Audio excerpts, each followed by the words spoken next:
Why am I here?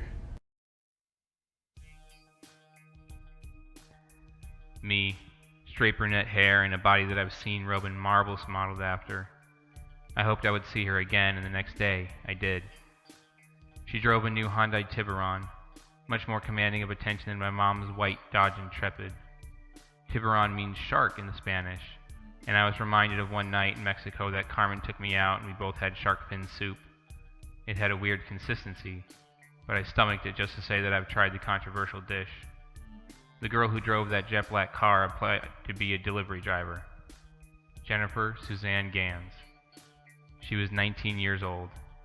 I hired her on the spot mentally, but waited 3 days for the official interview to seal the deal. She didn't finish high school, but you don't need to know what years spanned the reign of Attila the Hun to deliver my perfect pizzas to hungry palates.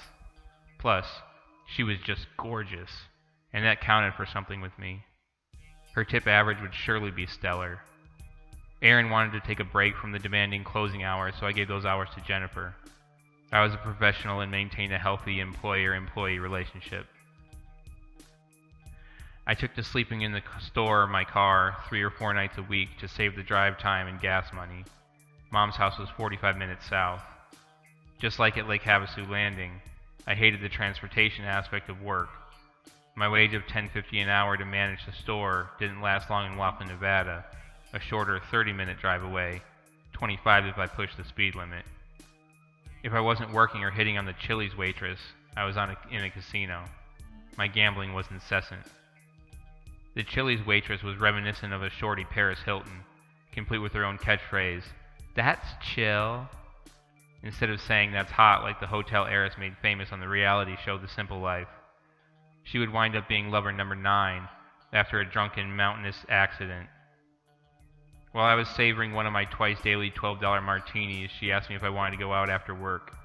About time, I thought. We went to a dive karaoke bar, and after I belted out a decent rendition of a Randy Travis classic, we racked up a game of pool. It was chill. After 2 beers and a shot, she whispered to me that we should go to the Wallapies, a mountain range outside of Kingman that I was not all too familiar with. I agreed because it seemed like she had a plan, and I was cool with that. There was already a blanket and pillow in the backseat of the Intrepid, so why not? All I gathered in my drunken stupor is that she wanted to hook up in the mountains, and I was totally on board with that. Those martinis were starting to cut into. Why am I here?